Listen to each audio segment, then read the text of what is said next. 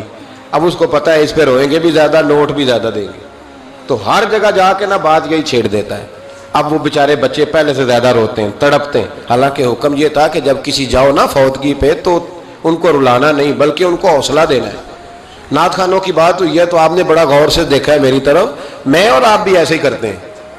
وہ جائیں گے نا تو پوچھیں گے یہ بچہ اس کا, یہ جو فوت ہو اس کا یہ بچہ, او ہو بیچارہ دیکھو نا چھوٹا سا تھا, اماں چلی گئی, بڑا مشکل ہے یتیموں کے لیے. تو یتیم چارہ نفسیاتی مریض بن جاتا ہے. وہ کہتا ہے بالکل چاچا صحیح کہہ رہا ہے, یتیموں کے بڑے برے حال ہوتے ہیں. اس طرح کر کے ہم نفسیات کمزور کرتے ہیں بچوں کی. حالانکہ بتانا چاہیے بیٹے فکر نہ کر, میرے نبی پاک بھی تو یتیم ہی پیدا ہوئے تھے نا, تو سارے یتیموں پر حضور کا سایہ ہے. بجائے حوصلے دینے کے ہم اور کمزور کرتے ہیں, اور زیادہ کمزور کرتے ہیں, اور زیادہ لوگوں کو تکلیف دیتے ہیں. تو قصیدہ جناب خنساء رضی اللہ تعالیٰ عنہ کا بڑا مشہور تھا, عربی قصیدہ لکھا تھا انہوں نے. کسی کے ہاں بھی کوئی انتقال کر جاتا تو ان کا وہ عربی قصیدہ پڑھا جاتا, اور جب وہ قصیدہ پڑھا جاتا تو لوگ دھاڑے مار مار کے روتے, دھاڑے مار مار کے. حالانکہ رونا رلانا اتنا اہم کام نہیں جتنا کسی کے دل کو تسلی دے دینا اہم کام ہے. جتنا کسی کی اشک شوئی, اشک آنسو نکالنا تو جرم ہے, آنسو پوچھنا ثواب ہے. یہاں لوگ رلانے کی ڈیوٹی کرتے ہیں, آنسو پوچھنے کی ڈیوٹی نہیں کرتے.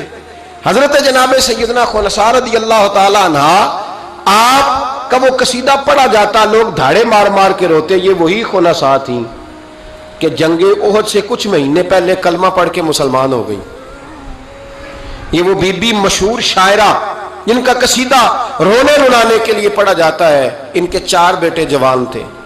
احد کے لیے جب رسول رحمت صلی اللہ علیہ وسلم نے اعلان کیا نا, فوجی آئیں, مائیں بہنیں بچے تیار کریں بھیجیں, تو ان کی سہیلیاں کہنے لگی کلمہ تو پڑھ گئی ہے, تیرے بچے بھی پڑھ گئے ہیں, پر تیرا سب کو پتا ہے تیرے بچے کوئی نہیں جائیں گے. اس لیے کہ ایک بھائی کے جانے پر تو نے قصیدہ لکھا ہے تو آج تک پڑھا جا رہا ہے, تو 4 بچے کیسے تیرا نہیں جاتا. جناب خنساء چوپ ہیں. جب جنگ احد کے لیے سپاہی اور مجاہد نکلنے لگے تو 4 بیٹے لے کے چوک میں آ گئی. وہ بی بی جس کا رونا دھونا مشہور تھا, وہ اپنے بچوں کو چوک میں کھڑا کر کے آتی, ادھر دیکھو, قسم ہے مجھے اللہ کی عزت کی, میں نے تمہارے باپ کے ساتھ, یہ ماں لیکچر دے رہی ہے اور چوک میں دے رہی ہے تاکہ دنیا کو پتہ چل جائے. جناب خنساء کا خطبہ مدینے کے چوک میں, کہنے لگی مجھے اللہ کی عزت کی قسم, میں نے جاہلیت کے زمانے میں بھی تمہارے باپ کے بستر کو کبھی ناپاک نہیں کیا, کبھی ناپاک نہیں کیا.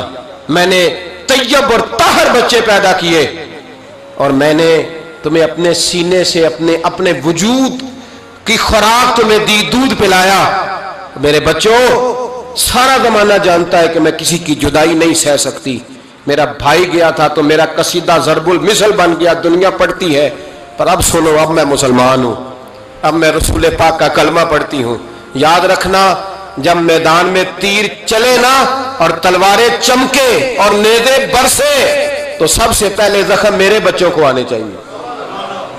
بچوں کی تربیت ماں کر رہی ہے, پہلا زخم تمہیں لگے. اور پھر کہنے لگی اگر میرا دودھ پیا نا تو پھر یاد رکھنا کوئی ایک تیر بھی تمہاری پشت پہ نہیں ہونا چاہیے. جتنے بھی کھانا سینے پہ کھا کے آنا. کوئی مجھے یہ نہ کہے تیرے بچے بھاگ گئے تھے اور پشت پہ انہوں نے تلواریں کھائی اور زخم کھائے, اور لوگ خبردار سینے پہ تیر کھانا, خبردار جرت کا مظاہرہ کرنا. یہ خطبہ دے کے جناب خنساء اندر چلی گئیں. لوگ کہتے ہیں حیران رہ گئے. مزے کی بات یہ تھی, پھر بھی بیبیاں کہنے لگی خطبہ تو دے دیا ہے, دعا کرو اس کا کوئی بچہ شہید نہ ہو جائے.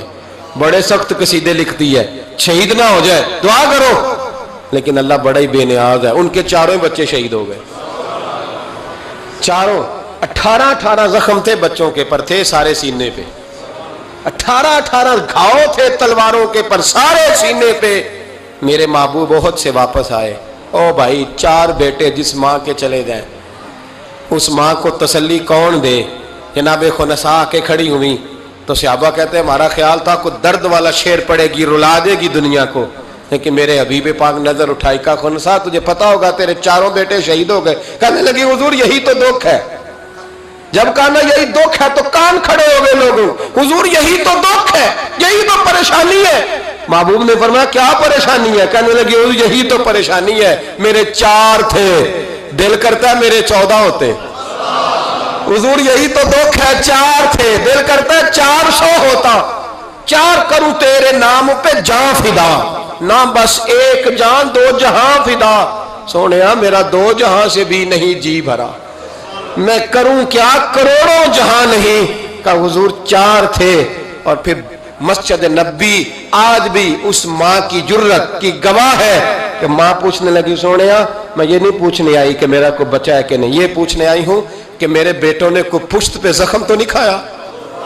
حضور کوئی پشت پہ زخم تو نہیں کھایا میرے بچوں نے؟ کوئی پشت پہ زخم؟ تو رسول پاک نے فرمایا خنسا تیری جرت کو اللہ قبول فرمائے، تیرے بچوں نے جتنے بھی زخم کھائے ہیں سینوں پہ کھائے۔ میں نے کہا مائیں عظیم ہو تو بچے بھی عظیم ہوتے ہیں، اور اگر ماں کسی کے سائے کا اندھیرا دیکھ کے ڈر جائے تو بچوں میں جرت کیسے آئے گی؟ بچے کربلا کے میدان میں کیسے جائیں گے؟ بچے کس طرح میدانوں میں